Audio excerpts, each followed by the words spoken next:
Pour yourself a cold one and join us for a show filled to the brim with fun, Bite your tushy. entertainment, Donkey, don't give me that side. information, That is heavenly. and a little weirdness. Yeah, if you show up to the St. Patty's Day parade just with no green, We're pinching you. yeah, we're Right coming. there. We're coming at you. With your permission, because we don't want to be sued. It's Happy Hour with DJ Kyle.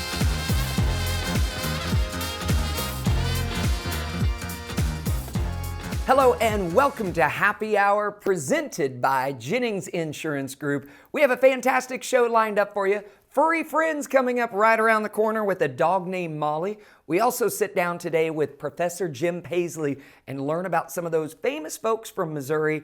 But up next, we sit down with Becky Jennings, our title sponsor, and she's going to be telling us a little bit more about the Affordable Care Act. A lot of great information in the show. Welcome to Happy Hour.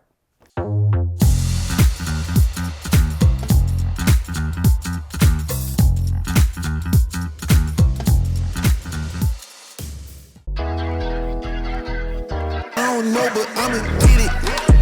I'ma get it. I'ma get it. I'ma get it. I just know that I'ma get it. I'ma get it. I'ma get it. I'ma get it. I'ma get it. Ayy.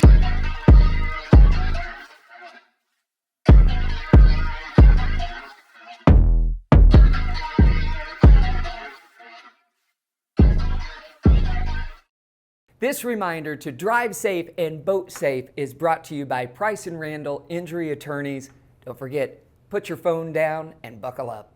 A woman that was driving the other car, she had come around a bend and was coming at me head on. I was not allowed to walk or put any weight on my foot for a year. There's a lot of things that I could not do, and that was very hard to accept. Anytime I called, he would be right there on the phone immediately. You're not a number, you're not a paycheck coming in for him. You're not just a case that he forgets. If you've been injured in an accident and you're scared and you need help, just pick up the phone and call Price & Randall, and we'll be there for you. Being close to the water makes you more you.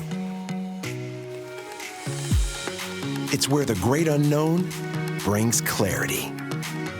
And letting go is how you really get going. Because only when you're on a Yamaha Wave Runner do you truly discover what you're made of. Visit Surdak Yamaha at Lake of the Ozarks, 50 years strong. Hello and welcome back to Happy Hour. I have sitting right here next to me my good friend Becky Jennings from Jennings Insurance Group, our title sponsor here of Happy Hour. And Becky, so nice to have you on the show today. Good to see you today. I love how you bring so much knowledge about insurance, because sometimes I can get quite confused whenever I hear about insurance or try to look into getting some insurance. And one thing that has confused me for quite a few years is the marketplace insurance. I don't know really how all of that works and what all of the ins and outs. Can you tell me a little bit about the marketplace, the ACA, the Obamacare? Tell me how that all fits into our life. Well, how much time do we have? I don't know if you're aware, but when they passed the law, when they printed that law out and stacked all of it up together and all the regulations and everything, it was about 3 feet high. So there's a lot to it. Probably not a whole lot of people have read through the 3 feet high. I can't imagine. Still I think going. Groups of people have read portions of it. I think that's how it works.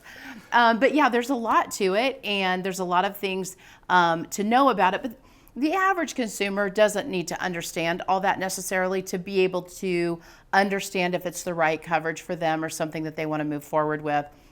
So what we try to do is really be a student of insurance and then break it down. When someone comes into my office, for example, we'll ask them a few questions and try to get a feel for where they are, what stressors they have, what health concerns that they may want to share with us. We're not allowed to ask them health questions, but sometimes people will tell us, and that will help us guide them one way or the other. Yeah. And so there's a lot to understanding the marketplace and how it works.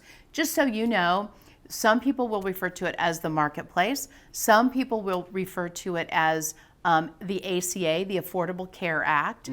Some people will call it Obamacare. So all of these basically mean the same thing. Yeah, see, so that's, if I was confused for a Right. while because I thought we were talking about different things. I was like, well, Right. what's the marketplace? Is that the Yeah. same thing as the ACA? So- Exactly. So if you are in our office, you'll often hear us interchange all of those words, but we mean all the same thing. Okay. So it is just that. And so, yes, I would love to explain that to you. Yeah, all right. Okay. Well, let's dive in. So just to give you a few facts to kind of get a bearing on the ACA and the Affordable Care Act. Before that passed, it passed in 2010 and it was implemented in 2014. So really we have a whole generation of young people who have never known insurance to be any other way. And so basically when Obamacare was implemented, we had about 15% of the American population was uninsured. Okay. Health insurance. Okay. Today, we have 7.7% of the population remains uninsured. Some people will say, well, why wouldn't they, get a marketplace plan and use a tax credit? There are many reasons because there's a lot of rules about how to get those tax credits. If you're married, you must file jointly. If your employer offers coverage, you won't qualify for a tax credit. So there's a lot of rules see. about it that mean that not just anybody can apply under any circumstances. So they really have sewn it up so you have to really qualify to be on it. And so that actually, I think, has kept some people from being on the marketplace that probably would qualify. Other people don't do their taxes, and you have to do your taxes every year and make sure that you legitimately receive the tax credit that you were supposed to receive. So what happens is when you apply for a marketplace plan, you'll fill out the application, and inside that application is income questions. They are not asking you about last year's income. They are asking you for the income of the year that you're requesting coverage. I see. So for example, in November, it's open enrollment for 2025. So you're going to fill it out, your projected income for 2025. What you would be making the next year. Yes. Okay. And there's some people, like people in sales, for example, that's another set of people that sometimes they don't want to go into that because they don't want to limit their ability to make money based on whether or not their tax credit's going to get lost, Now, how important is it, like, if I were to guess, as someone owning their own business and I go out and DJ, I don't know if I'm going to get double the amount of gigs next year that I do this year. Like, do you mess up if you overshoot what you think that you're going to get or undershoot? Or So when you do your taxes, you got to settle up. So I remember the first year of the ACA, I did not write any business. I felt like there was a lot of unanswered questions and I wasn't really willing to put my reputation on the line because I didn't feel like I knew it well enough. There were a lot of people who did go ahead and do that and get people into the marketplace. And then those people, the second year, a lot of them came and saw me and discovered that they had figured their income incorrectly. So what happened? They filed taxes, and then the federal government said, hey, you owe X amount of dollars because you took too much in a tax credit. And so when you they will get you. And when you live in an area where people, there's a lot of people that work part-time or they work only certain number of months in the year, what have you, that can be a very dangerous situation for them to be in because they may rely on their tax refund to get them through the winter. And maybe they file in January and it gets them through to the next season. And so that did happen to a few people that I met with. So it's really important. And by the way, you are able to change your income throughout the year. So if something happened, you got a windfall, you sold something that turned into an income, you need to make sure that you're talking with a tax professional too, so that you understand what is truly an income. So it can be self-employment, it can be Social Security, it could be from your job. There's a lot of things that are considered an income, and you have to report that when you're figuring out what your tax credit is. Wow, so much to go into. And I know we only have just a a little bit left. What else can we cover in this small amount of time? Well, I would say that as inflation increases and people are dealing with a little bit harder time, some people economically at this point, because that's what I hear out in the marketplace from my clients. And I would say to you that as that happens and people are struggling more and more with their insurance, maybe they've got some health conditions, stress, things like that, have a conversation with a professional about whether or not you qualify. And if not, what are your alternative options, if there are any for you. But don't be afraid to at least have the conversation and get the information. A lot of people make assumptions that are incorrect, and they're running around with no coverage, and they don't need to be running around with no coverage. Yeah. Other people get caught in a situation when it comes to tax time because they got wrong information. So I would say really talk to a professional. And if you're wanting to find a professional, Becky Jennings, Jennings Insurance Group, I'll tell you what, the knowledge is just out of this world. So thank you so much for shedding a little bit of light. And I know that there's a whole lot more about this. So if you want to get more information, it's Jennings Insurance Group. Make sure you check them out. We have more happy hour coming up right after this.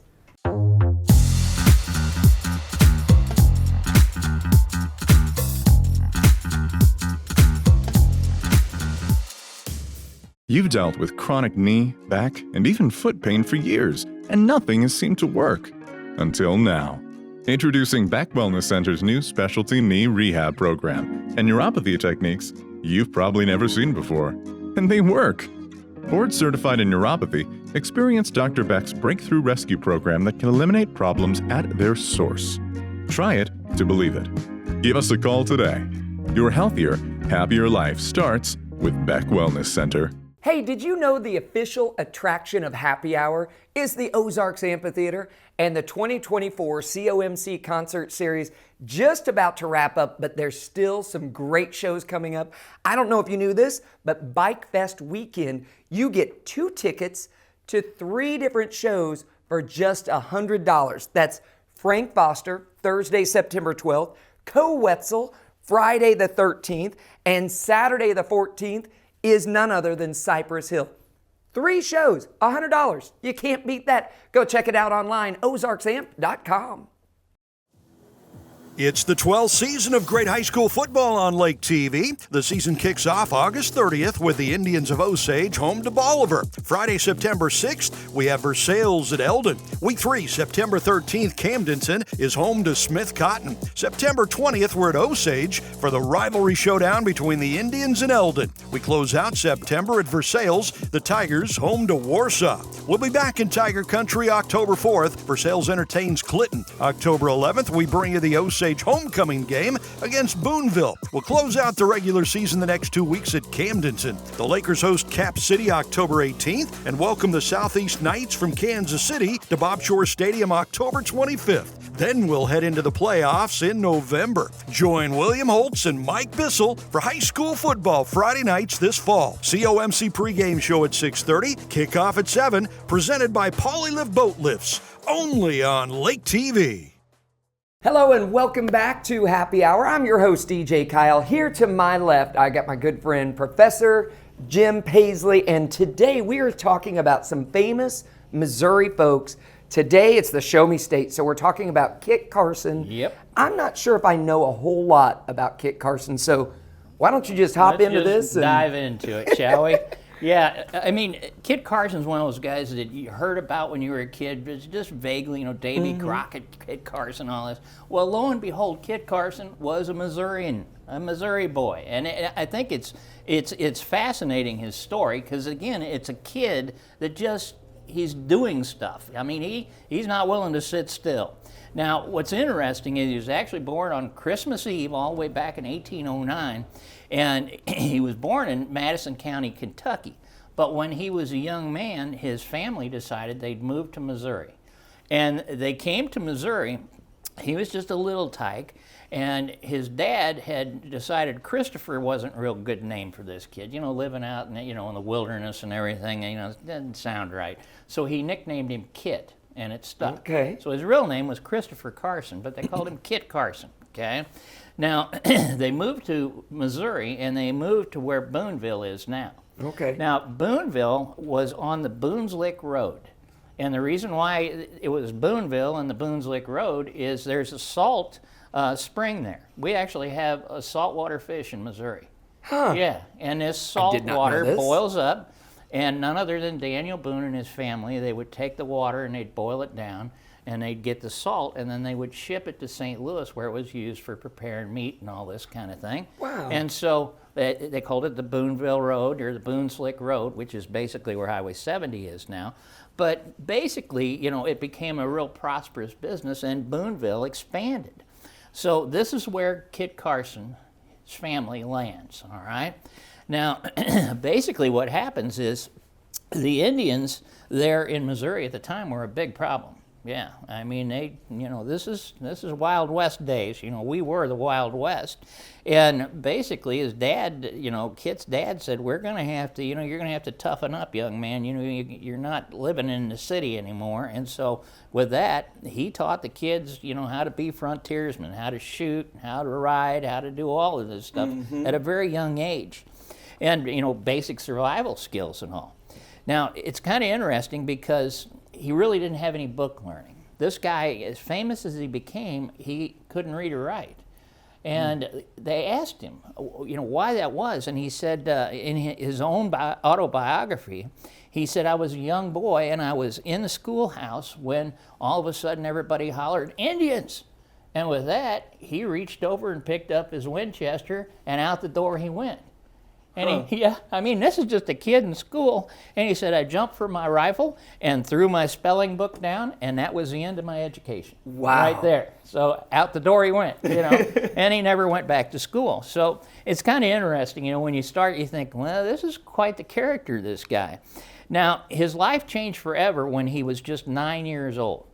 His father was killed, and 2 weeks later, his mother gave birth to their 10th child. So he's in a family of 10. So there's really not, they're destitute living out in the wilderness out here.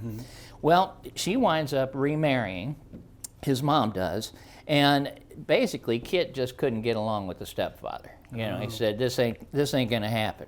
Well, the stepfather didn't like him either. So what he did is he apprenticed him to a saddle shop there in Franklin, Missouri. Now, folks, Franklin, Missouri, if you've ever been to Boonville, just go across the bridge. And that's Franklin. It's just the opposite side of Boonville, on the other side of the river. And that was the spot for everybody to come and get, all the supplies and everything they needed to go upriver and travel out west, and, the trappers and the traders. Well, working in the saddle shop, he met all these people. And he's hearing all these great stories about all this stuff. And meantime, he's got this, guy that's in charge of him, and you do this and do that. And finally, one day, this young kid, 15 years old, says, I don't think so. And with that, he took off. Now, back then, there's even an ad in the paper back then that said, I'm looking for this kid. He was apprenticed to me, and, if you find him, drag him back here. Well, he took off, and where did he go? He hiked to Taos, New Mexico. What? I'm going to just start walking. Yeah. I'm tired of this job. Yeah. I'm out. He heard that was, good place to go. There's trappers and traders down so there. So from and Boonville everything. area, he just started walking to New Mexico. Yeah. Yeah, at 15, you guys get your kids in by the dark, no, he just takes off. So through the wilderness, Indians, the whole thing. So off he goes, and when he gets there, he hooks up with a bunch of these trappers. Now, the unique thing about it is that he had one talent, and that was he was fascinated with languages, and he studied languages, and he could speak Spanish fluently. So when he got down to New Mexico, the trappers realized, hey, this kid can speak, what most of the people around here are speaking. And sure enough, they hired him. And so that began his whole career of traveling with all these trappers and traders. And he gets out into the wilderness. He's learning all the languages of the different Indian tribes. And so very quickly, he becomes real popular with the different groups that are going out getting furs and bringing them back and then shipping them up the Santa Fe Trail to be shipped off, to Europe for sale. So it was pretty interesting. Now he's kind of like everyone's bud. Yeah, exactly. And good Lord, he's fighting Indians when he's 7. Yeah. So he's a pretty good guy to have on your team. So basically on his trips, I mean, he crossed the Mojave Desert. He traveled all the way up as far north as Idaho. He'd been to California. I mean, this guy had done it all. Traveling all throughout the Western Territories. And, what happens is his friends and associates that he's running with on these things, they read like a who's who as well. I mean, Jim Bridger, who established Fort Bridger out on the Oregon Trail, that was a guy that he was running with. Had a guy by the name of Tom Broken Hand Fitzpatrick. Tom shot off 2 of his fingers, that's why they called him Broken Hand. But, again, big time trapping and trading guy. And, basically what happens is that as he's doing these things and he's out, meeting all of these people, he's gaining so much knowledge of the West from places where they had been.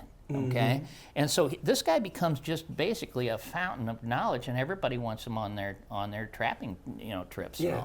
He met Dr. Marcus Whitman. Whitman and his family, they were missionaries and had gone out into the Oregon Territory, and he spent some time with them. The first women to travel west were Whitman's wife and his buddy's wife. Wow. Yeah, and so, again, he's meeting all these fascinating people as well.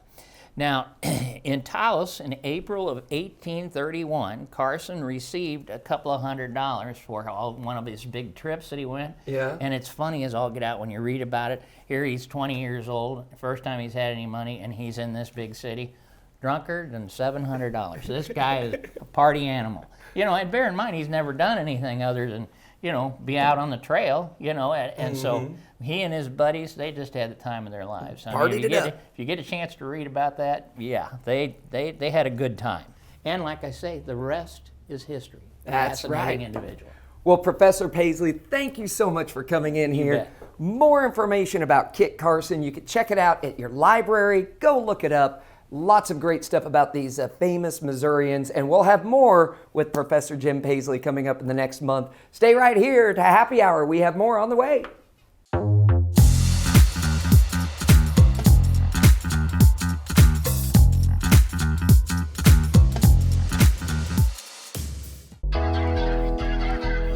I don't know, but I'ma get it.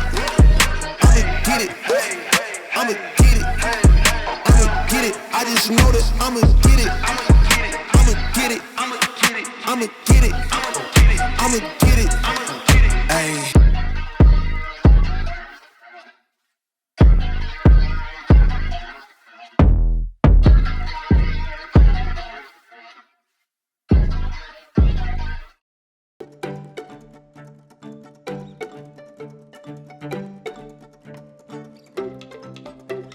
Welcome to another edition of Furry Friends out here at Ozarks Cat and Canine. We are in the side yard.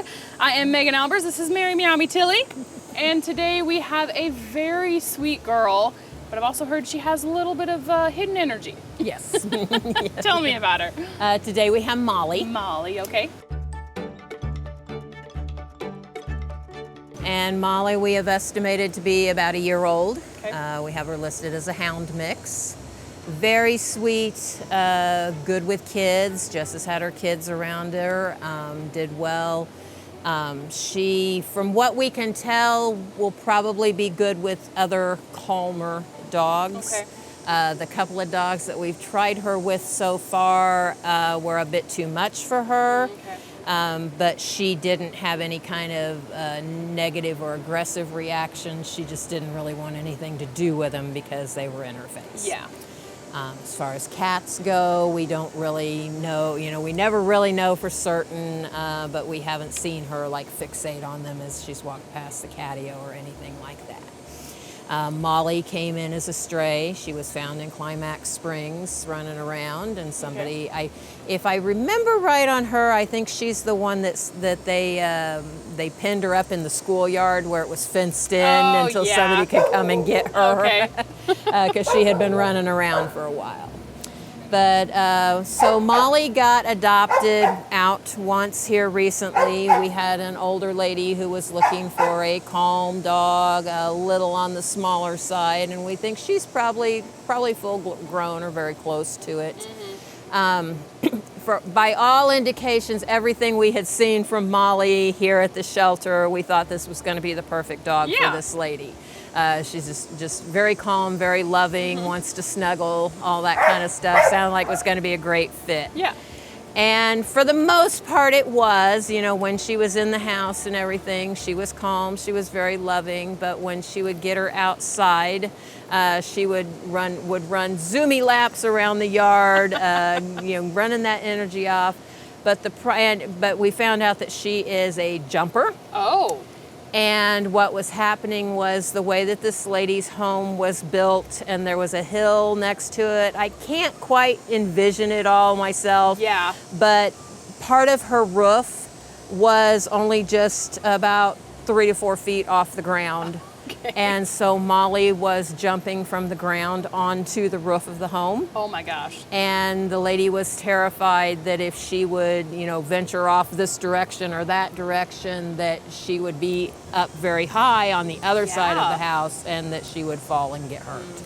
So that was the primary reason why she brought her back to us, was she feared for her. Because we were like, can you put up a fence in that area, maybe a little higher fence? And she says, no, I can't put a fence on my roof. So that's true. Yeah, so it just wasn't going to work out for that one. But for the most part, she is a calm, good girl. We feel like maybe if she had some kids to go home with, to help run some energy off. I've been told that she walks well on a leash. She can pull a little bit, but she's not one that's going to yank your arm out of socket. She's clean in her kennel, and she actually, when she was brought back to us from the adopters, they brought in a couple of stuffed animals that they had bought for her, and she loves those stuffies. She does not chew them up or anything like that, like some that we've got. So she's still got the same stuffies that she came back with. Awesome. But she's a good girl, and she just needs a good home and somebody who's maybe gonna take her out on walks or got kids that can go out in the yard and play. Yeah.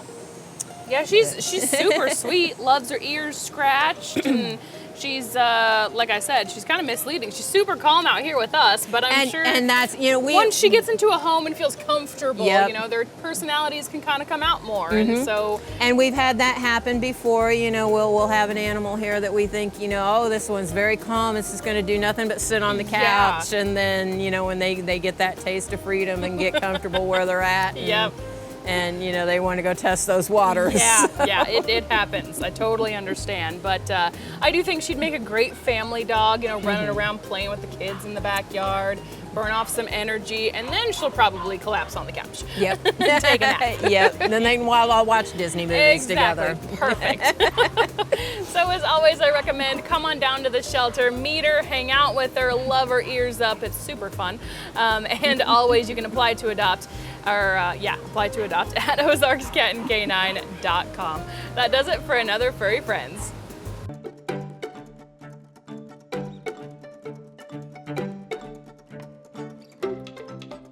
Hey, did you know the official attraction of Happy Hour is the Ozarks Amphitheater, and the 2024 COMC concert series just about to wrap up, but there's still some great shows coming up.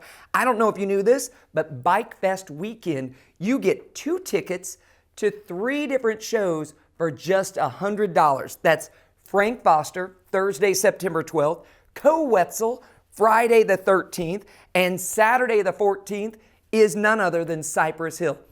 3 shows, $100. You can't beat that. Go check it out online, ozarksamp.com. I don't know, but I'ma get it. I'ma get it. I'ma get it. I'ma get it. I just know that I'ma get it. I'ma get it. I'ma get it. I'ma get it. I'ma get it. Ayy.